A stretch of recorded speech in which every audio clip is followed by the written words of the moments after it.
नमस्कार, मी साक्षी. न्यूज 24 सह्याद्रीमध्ये तुमचं स्वागत. मागील महिन्यात कोपरगावात बिबट्याने हल्ला केल्याच्या 2 घटना घडल्या. त्यावेळी नागरिकांनी रस्ता रोको केला होता. तेव्हा आशुतोषने मला फोन केला. मी महत्त्वाच्या मीटिंग मध्ये होतो. मला पुरवणी मागण्या सादर करायच्या होत्या. मी माझ्या पीए ला सांगितलं मी आता नाही, मीटिंग संपल्यावर बोलतो. त्यावेळी आशुतोषने सांगितलं, दादा मीटिंग मध्ये असले तरी मला आत्ताच बोलायचंय. मी ऐकणार नाही. मी दादांच्या पक्षाचा आमदार आहे.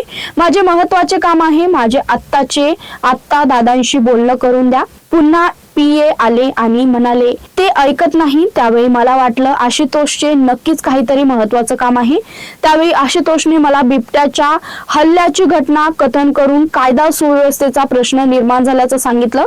त्यावेळी सर्व उपस्थित नागरिकांशी संवाद साधून त्यानंतर क्षणाचाही विलंब न करता जिल्हाधिकाऱ्यांना फोन करून तातडीने उपाययोजना करण्याच्या सूचना दिल्या.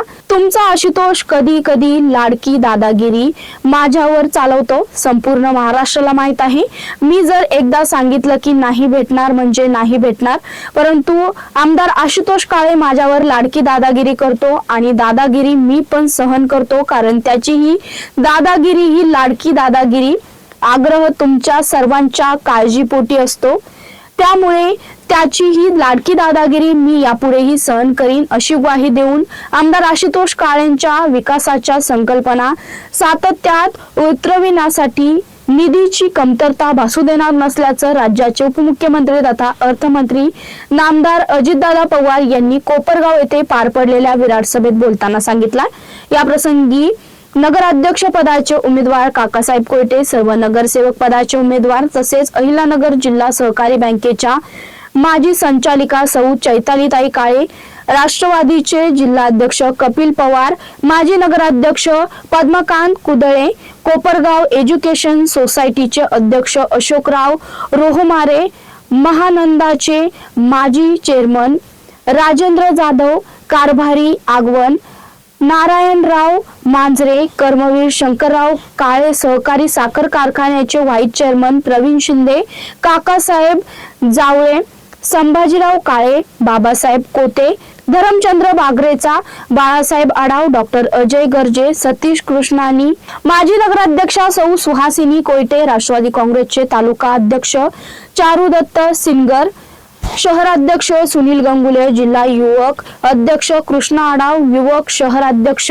नवाज कुरेशी, वीरेन बोरावके, दिनार कुदळे, फकीर मामू कुरेशी, संदीप कोयटे, सौ स्वाती कोयटे, सेवा सिंग सुहानी, प्रकाश जोशी, शिवाजीराव ठाकरे आदींसह नगरसेवक पदाचे उमेदवार, राष्ट्रवादी काँग्रेस पक्षाचे पदाधिकारी, कार्यकर्ते व नागरिक मोठ्या संख्येने उपस्थित होते. करतो संपूर्ण महाराष्ट्रामध्ये तुमच्या कोपरगाव मतदारसंघात देखील आज महाराष्ट्रामध्ये बिबट्यांची संख्या वाढली.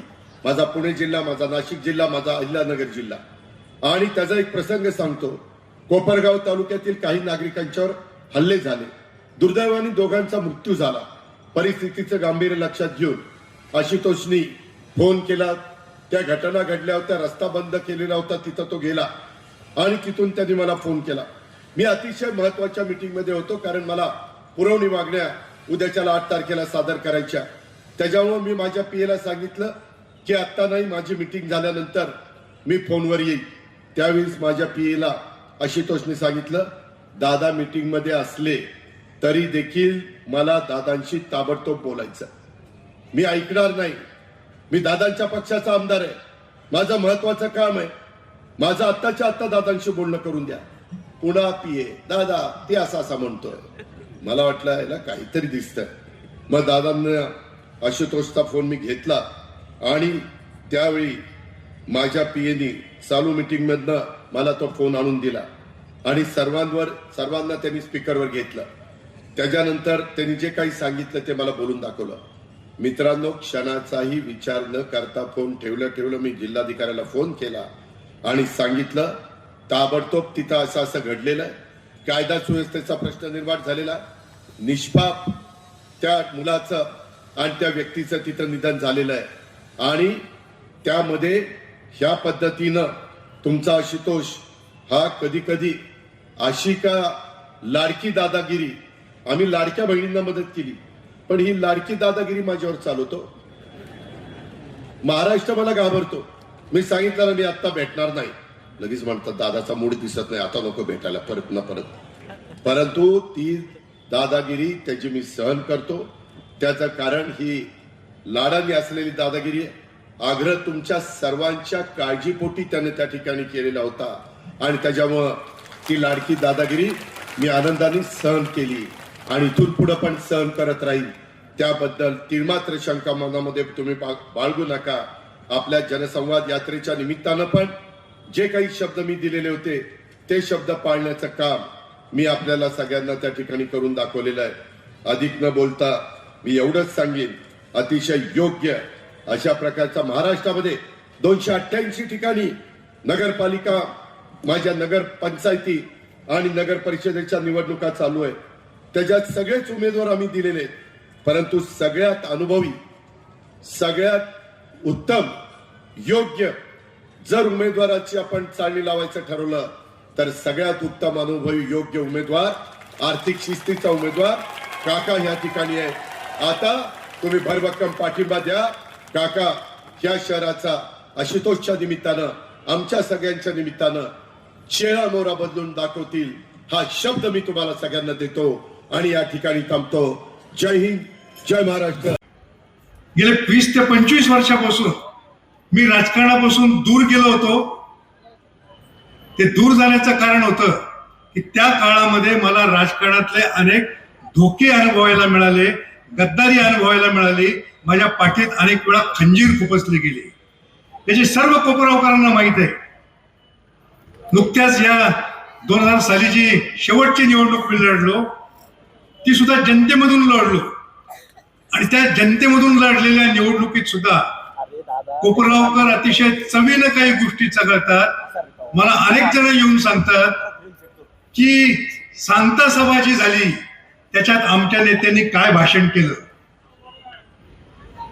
त्याचप्रमाणे मतमोजणी ज्यावेळेस झाली त्यावेळेस लाईट कसे घालवले गेले, माझ्या मतपत्रिका कुणी कुणी कशा कशा पळवल्या, त्यावेळेचे शिवसेनेचे नेते शिवाजीराव ठाकरे असतायत, त्यांना तो सगळा प्रसंग माहीत आहे.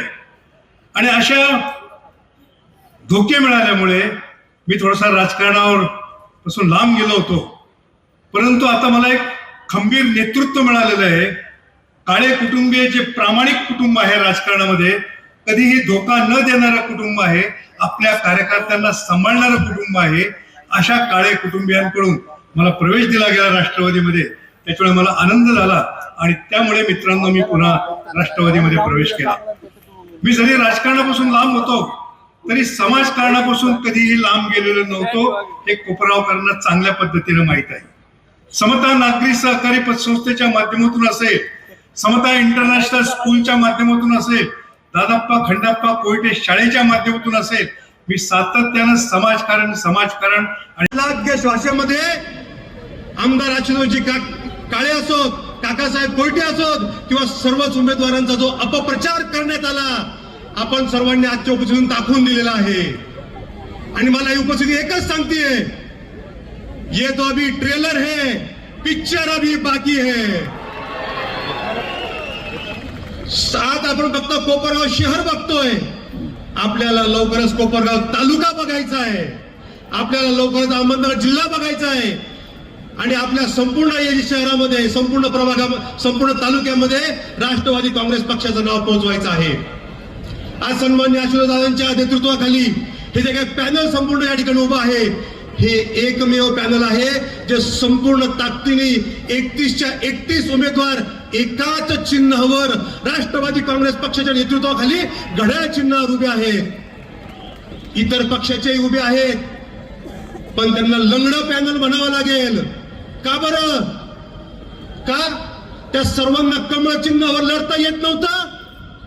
पण नाही, त्यांना दिसतो तो फक्त जातीयवाद आणि त्या जातीयवादामुळेच त्यांनी एक पाय तोडला आणि एक कुबडी हाताशी घेतली आणि कुठला तरी एक पॅनल उभा केला आणि त्याच्या सहकार्याने कुठे लढायचा एक तोकडा प्रयत्न समोरच्या पार्टीकडून चालू आहे.